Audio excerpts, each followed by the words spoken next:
ಬೆಂಗಳೂರಿನಲ್ಲಿ ಕೇಸ್ ನಡೆಸುವುದಿಲ್ಲ ಎಂದು ಹೇಳಿದ ವಕೀಲನ ಮೇಲೆ ಹಲ್ಲೆ ನಡೆಸಿದ ಆರೋಪದ ಸಂಬಂಧ ಗಿರಿನಗರ ಪೊಲೀಸ್ ಠಾಣೆಯಲ್ಲಿ ಪ್ರಕರಣ ದಾಖಲಿಸಲಾಗಿದೆ. ಭಾವನಾ ಎಂಬ ಮಹಿಳೆಯ 2 ಕೇಸ್ಗಳನ್ನ ವಕೀಲ ಲಕ್ಷ್ಮೀಶ್ ನಡೆಸುತ್ತಿದ್ರು. ಈ ವೇಳೆ ಹಣದ ವಿಚಾರಕ್ಕೆ ಭಾವನಾ ಜೊತೆ ವಾಗ್ವಾದ ನಡೆದಿದೆ. ಹೀಗಾಗಿ ಕೇಸ್ ನಡೆಸುವುದಿಲ್ಲ ಎಂದು ಲಕ್ಷ್ಮೀಶ್ ಅವರು ಹೇಳಿದ್ದಾರೆ. ಇದಕ್ಕೆ ತಾನು ಕೇಸ್ ನಡೆಸಲು ಕೊಟ್ಟ ಹಣವನ್ನು ವಾಪಸ್ ನೀಡುವಂತೆ ಭಾವನಾ ಹೇಳಿದ್ದಾರೆ. ಈ ಬಗ್ಗೆ ಹಣ ನೀಡಿಲ್ಲ ಎಂದು ಕಚೇರಿಗೆ ನುಗ್ಗಿದ್ದ ಭಾವನಾಳ 4 ಸಹಚರರು ಮೊಬೈಲ್ ಕಿತ್ತುಕೊಂಡು ಹಲ್ಲೆ ನಡೆಸಿ 20 ಲಕ್ಷ ಹಣ ಕೊಡಬೇಕು ಎಂದು ಧಮಕಿ ಹಾಕಿದ್ದಾರೆ ಎಂದು ವಕೀಲ ದೂರು ನೀಡಿದ್ದಾರೆ.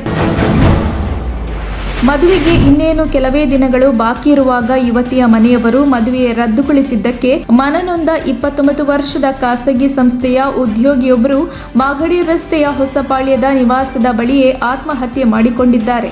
ಮಾಗಡಿಯ ತಿಪ್ಪಸಂದ್ರ ನಿವಾಸಿ ಆರ್ ಮೋಹನ್ ಕುಮಾರ್ ಆತ್ಮಹತ್ಯೆ ಮಾಡಿಕೊಂಡ ವ್ಯಕ್ತಿ. ಕಾವ್ಯಶ್ರೀ ಜೊತೆಗೆ ಮೋಹನ್ ಕುಮಾರ್ ನಿಶ್ಚಿತಾರ್ಥ ಮಾಡಿಕೊಂಡಿದ್ರು. ಮದುವೆಯ ನಂತರ ಕಾವ್ಯಶ್ರೀ ಓದುವುದನ್ನು ಮುಂದುವರಿಸಲು ಪ್ರೋತ್ಸಾಹಿಸಲು ಕುಮಾರ್ ಅವರ ಕುಟುಂಬವು ಒಪ್ಪಿಕೊಂಡಿತ್ತು. ಮದುವೆಯ ವ್ಯವಸ್ಥೆಗಾಗಿ ಯುವತಿಯ ಕುಟುಂಬಕ್ಕೆ ಮೋಹನ್ ಕುಮಾರ್ 10 ಲಕ್ಷ ರೂಪಾಯಿ ನೀಡಿದ್ದರು. ಮದುವೆ ಮುರಿದು ಬಿದ್ದ ಕಾರಣ ಹಣ ವಾಪಸ್ ನೀಡುವಂತೆ ಕೇಳಿದರು. ಹಣ ಕೊಡಲು ನಿರಾಕರಿಸಿ ಅವರನ್ನು ಅವಮಾನಿಸಿ ಬಲವಂತವಾಗಿ ಮನೆಯಿಂದ ಹೊರ ತಳ್ಳಿದ್ದಾರೆ. ಇದರಿಂದ ನೊಂದು ಅವರು ಆತ್ಮಹತ್ಯೆ ಮಾಡಿಕೊಂಡಿದ್ದಾರೆ ಎಂದು ವರದಿಯಾಗಿದೆ. ಚೆನ್ನೈನ ಮೌಂಡೌಸ್ ಚಂಡಮಾರುತದ ಅಬ್ಬರ ಗುರುವಾರ ತೀವ್ರಗೊಂಡಿದ್ದು, ತಮಿಳುನಾಡಿನ ಉತ್ತರ ಕರಾವಳಿ ಮತ್ತು ಆಂತರಿಕ ಜಿಲ್ಲೆಗಳು ಮತ್ತು ಪುದುಚೇರಿ ಮತ್ತು ಕಾರೈಕಾಲ್ನಲ್ಲಿ ಡಿಸೆಂಬರ್ 9 ಮತ್ತು 10 ರಂದು ಅತಿ ಹೆಚ್ಚು ಮಳೆಯಾಗುವ ಸಾಧ್ಯತೆ ಇದೆ ಎಂದು ಭಾರತೀಯ ಹವಾಮಾನ ಇಲಾಖೆ ಮಾಹಿತಿ ನೀಡಿದೆ. ಚಂಡಮಾರುತದ ಹಿನ್ನೆಲೆಯಲ್ಲಿ 19 ಜಿಲ್ಲೆಗಳಲ್ಲಿ ಶುಕ್ರವಾರ ಶಾಲಾ ಕಾಲೇಜುಗಳಿಗೆ ರಜೆಯನ್ನು ಘೋಷಿಸಲಾಗಿದೆ. ರಾಜಸ್ಥಾನದ ಜೋಧ್ಪುರದಲ್ಲಿ ಮದುವೆಗಾಗಿ ಅತಿಥಿಗಳು ಸೇರಿದ್ದ ಮನೆಯೊಂದರಲ್ಲಿ ಅಡುಗೆ ಅನಿಲ ಸಿಲಿಂಡರ್ ಸ್ಫೋಟಗೊಂಡ ಪರಿಣಾಮ 2 ಸಾವನ್ನಪ್ಪಿದ್ದು 49 ಮಂದಿ ಗಾಯಗೊಂಡಿದ್ದಾರೆ. ಸುರೇಂದ್ರ ಸಿಂಗ್ ಎಂಬುವರ ಮನೆಯಲ್ಲಿ ಅತಿಥಿಗಳು ಜಮಾಯಿಸಿದ್ದರು ಮತ್ತು ಅವರಿಗೆ ಆಹಾರವನ್ನು ಸಿದ್ಧಪಡಿಸಲಾಗುತ್ತಿತ್ತು. ಮನೆಯ ಸ್ಟೋರ್ ರೂಮ್ನಲ್ಲಿ ಇರಿಸಲಾಗಿದ್ದ ಅಡುಗೆ ಅನಿಲ ಸಿಲಿಂಡರ್ ಸೋರಿಕೆಯಿಂದಾಗಿ ಬೆಂಕಿ ಹೊತ್ತಿಕೊಂಡು ಸ್ಫೋಟಗೊಂಡಿದೆ. ಈ ವೇಳೆ ಇತರ ಅತಿಥಿಗಳು ಮತ್ತು ಗ್ರಾಮಸ್ಥರು ಸ್ಥಳಕ್ಕೆ ಧಾವಿಸಿ ರಕ್ಷಣಾ ಕಾರ್ಯಾಚರಣೆಯನ್ನು ಪ್ರಾರಂಭಿಸಿದ್ದಾರೆ. 2 ಮಕ್ಕಳಾದ 5 ವರ್ಷದ ರತನ್ ಸಿಂಗ್ ಮತ್ತು 4 ವರ್ಷದ ಖುಷ್ಬೂ ಸ್ಥಳದಲ್ಲೇ ಸಾವನ್ನಪ್ಪಿದ್ದಾರೆ. ಎಲ್ಲ ಗಾಯಾಳುಗಳನ್ನು ಎಂಜಿ ಆಸ್ಪತ್ರೆಗೆ ರವಾನಿಸಲಾಗಿದೆ ಎಂದು ಜೋಧ್ಪುರ ಪೊಲೀಸ್ ವರಿಷ್ಠಾಧಿಕಾರಿ ಎಸ್ಪಿ ಅನಿಲ್ ಕಯಾಲ್ ಹೇಳಿದ್ದಾರೆ.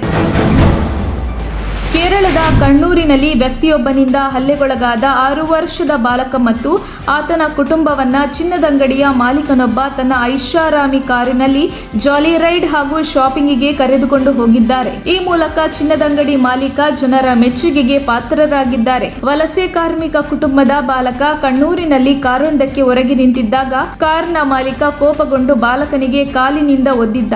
ಈ ದೃಶ್ಯಗಳು ಸಿಸಿಟಿವಿಯಲ್ಲಿ ಸೆರೆಯಾಗಿದ್ದು, ಆರೋಪಿ ಶಿಹಸಾದ್ ಪೊಲೀಸರು ಬಂಧಿಸಿದ್ದರು. ಬಳಿಕ ಟೋನಿ ಅವರು ಹಲ್ಲೆಗೊಳಗಾದ ಬಾಲಕನನ್ನ ಗುರುತಿಸಿ ಆತನಿಗೆ ಹಾಗೂ ಆತನ ಕುಟುಂಬದವರಿಗೆ ಜಾಲಿ ರೈಡ್ ಹಾಗೂ ಶಾಪಿಂಗ್ ಕರೆದುಕೊಂಡು ಹೋಗಲು ಮುಂದಾದರು. ಬಾಲಕನ ಕುಟುಂಬಕ್ಕೆ ಟೋನಿ 3 ತಿಂಗಳ ಕಾಲ ಆರ್ಥಿಕ ಸಹಾಯ ಮಾಡುವುದಾಗಿ ತಿಳಿಸಿದ್ದಾರೆ.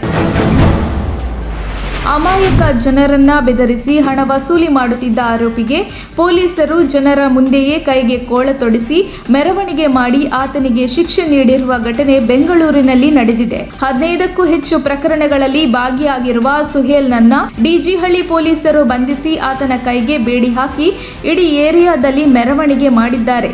ಆರೋಪಿಗೆ ಬುದ್ಧಿ ಬರಬೇಕು ಹಾಗೂ ಸ್ಥಳೀಯರಿಗೆ ಇಂತಹ ನೆಟೋರಿಯಸ್ಗಳ ಬಗ್ಗೆ ಧೈರ್ಯ ಬರಬೇಕು ಎಂಬ ಕಾರಣಕ್ಕೆ ಪೊಲೀಸರು ಆತನನ್ನ ಮೆರವಣಿಗೆ ನಡೆಸಿದ್ದಾರೆ. ಮಾಸ್ಕೋ ಶಾಪಿಂಗ್ ಸೆಂಟರ್ನಲ್ಲಿ ಅಗ್ನಿ ಅವಘಡ ಸಂಭವಿಸಿದ್ದು 7,000 ಚದರ ಮೀಟರ್ ವ್ಯಾಪ್ತಿಯಲ್ಲಿ ಭಾರೀ ಬೆಂಕಿ ಕಾಣಿಸಿಕೊಂಡಿದೆ. ಬೆಂಕಿ ನಂದಿಸಲು ಅಗ್ನಿಶಾಮಕ ದಳ ಹರಸಾಹಸ ಪಟ್ಟರು ಎಂದು ತುರ್ತು ಸೇವೆಗಳು ತಿಳಿಸಿವೆ. ಉತ್ತರ ಉಪನಗರವಾದ ಕಿಮ್ಕಿಯಲ್ಲಿರುವ ಮೆಗಾ ಕಿಮ್ಕಿ ಶಾಪಿಂಗ್ ಸೆಂಟರ್ನಲ್ಲಿ ಬೆಂಕಿ ಕಾಣಿಸಿಕೊಂಡಿದೆ. ಮಾಸ್ಕೋದಲ್ಲಿ ಸಂಭವಿಸಿದ ಭಾರೀ ಅಗ್ನಿ ಅವಘಡಕ್ಕೆ ಕಾರಣ ದುಷ್ಕರ್ಮಿಗಳು ಬೆಂಕಿ ಹಚ್ಚಿರಬಹುದೆಂದು ಅನುಮಾನಿಸಲಾಗಿದೆ. ಇದೊಂದು ಉದ್ದೇಶಪೂರ್ವಕವಾಗಿ ನಡೆದ ಕೃತ್ಯವಾಗಿದ್ದು ಯಾವುದೇ ಸಾವು ನೋವು ಸಂಭವಿಸಿಲ್ಲ ಎಂದು ವರದಿಯಾಗಿದೆ. ಆರೋಗ್ಯ ಸಚಿವ ಸುಧಾಕರ್ ಈ ಹಿಂದೆ ನೀಡಿದ ಹೇಳಿಕೆ ಅವರಿಗೆ ಸಂಕಷ್ಟ ತಂದೊಡ್ಡಿದೆ. ಅದೆಷ್ಟರ ಮಟ್ಟಿಗೆ ಅಂದರೆ ಸ್ವತಃ ಸಚಿವರನ್ನೇ ಕೋರ್ಟ್ ಕಟಕಟೆಯಲ್ಲಿ ನಿಲ್ಲಿಸುವಂತೆ ಮಾಡಿದೆ. ಶಾಶ್ವತ ನೀರಾವರಿ ಹೋರಾಟ ಸಮಿತಿ ಅಧ್ಯಕ್ಷ ಆಂಜನೇಯ ರೆಡ್ಡಿ ವಿರುದ್ಧ ಆರೋಗ್ಯ ಮತ್ತು ವೈದ್ಯಕೀಯ ಶಿಕ್ಷಣ ಸಚಿವ ಡಾಕ್ಟರ್ ಕೆ ಸುಧಾಕರ್ ಅವಹೇಳನಕಾರಿ ಹೇಳಿಕೆ ನೀಡಿದ್ದರು. ಆಂಜನೇಯ ರೆಡ್ಡಿ ವಿರುದ್ಧ ಗರಂ ಆಗಿದ್ದ ಸಚಿವರು ಕಳ್ಳಬಟ್ಟಿ ಕುಡಿಸಿ ರೈತರನ್ನ ಸಾಯಿಸಿ ಜೈಲಿಗೆ ಹೋಗಿ ಬಂದ ನಕಲಿ ನೀರಾವರಿ ಹೋರಾಟಗಾರ ಎಂದು ನಿಂದಿಸಿದ್ದರು. ಇದನ್ನು ಪ್ರಶ್ನಿಸಿ ಸುಧಾಕರ್ ವಿರುದ್ಧ ಆಂಜನೇಯ ರೆಡ್ಡಿ ಮಾನನಷ್ಟ ಮೊಕದ್ದಮೆ ದಾಖಲಿಸಿದ್ದರು. ಇದೇ ಸದ್ಯ ಸಚಿವರಿಗೆ ಮುಳುವಾಗಿ ಪರಿಣಮಿಸಿದೆ. ಭಾರತೀಯ ಮೂಲದ 6 ವರ್ಷದ ಬಾಲಕ ಓಂ ಮದನ್ ಗಾರ್ಗ್ ನೇಪಾಳದ ಎವರೆಸ್ಟ್ ಬೇಸ್ ಕ್ಯಾಂಪ್ ಚಾರಣ ಪೂರ್ಣಗೊಳಿಸಿದ ಸಿಂಗಾಪುರದ ಅತ್ಯಂತ ಕಿರಿಯ ವ್ಯಕ್ತಿ ಎಂಬ ಗೌರವಕ್ಕೆ ಪಾತ್ರನಾಗಿದ್ದಾನೆ. ಬಾಲಕನ ಈ ಸಾಧನೆಯು ಸಿಂಗಾಪುರದ ಬುಕ್ ಆಫ್ ರೆಕಾರ್ಡ್ಸ್ ನಲ್ಲಿ ದಾಖಲಾಗಿದೆ. ಓಂ ಮದನ್ ಗಾರ್ಗ್ ಕಳೆದ ಅಕ್ಟೋಬರ್ನಲ್ಲಿ ತಮ್ಮ ಪೋಷಕರೊಂದಿಗೆ ಪರ್ವತಾರೋಹಣ ಆರಂಭಿಸಿದ್ದನು. 10 ದಿನಗಳಲ್ಲಿ 65 ಕಿಲೋಮೀಟರ್ ಚಾರಣ ಮಾಡಿ 5364 ಮೀಟರ್ ಎತ್ತರದಲ್ಲಿರುವ ನೇಪಾಳದ ದಕ್ಷಿಣ ಬೇಸ್ ಕ್ಯಾಂಪ್ ಅನ್ನು ತಲುಪಿದ್ದನು. ಈ ಸಾಹಸ ಆತನಿಗೆ ಹೊಸದೇನಲ್ಲ. ಕೇವಲ 2.5 ವರ್ಷ ಇದ್ದಾಗಲೇ ಆತನ ಪೋಷಕರು ವಿಯೆಟ್ನಾಂ, ಥೈಲ್ಯಾಂಡ್ ಮತ್ತು ಲಾವೋಸ್ಗೆ ಬ್ಯಾಕ್ ಪ್ಯಾಕಿಂಗ್ ಪ್ರವಾಸಗಳಿಗೆ ಕರೆದೊಯ್ದಿದ್ದಾರೆ.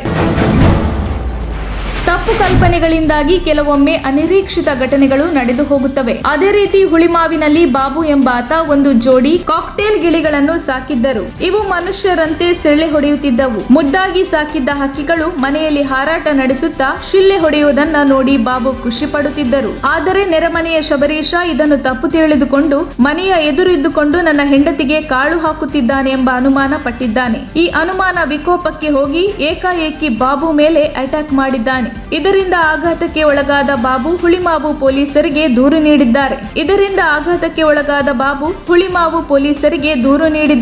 ಸದ್ಯ ತಪ್ಪಾಗಿ ಗ್ರಹಿಸಿಕೊಂಡು ಹಲ್ಲೆ ಮಾಡಿದ ಶಬರೀಶನನ್ನ ಪೊಲೀಸರು ಬಂಧಿಸಿದ್ದಾರೆ.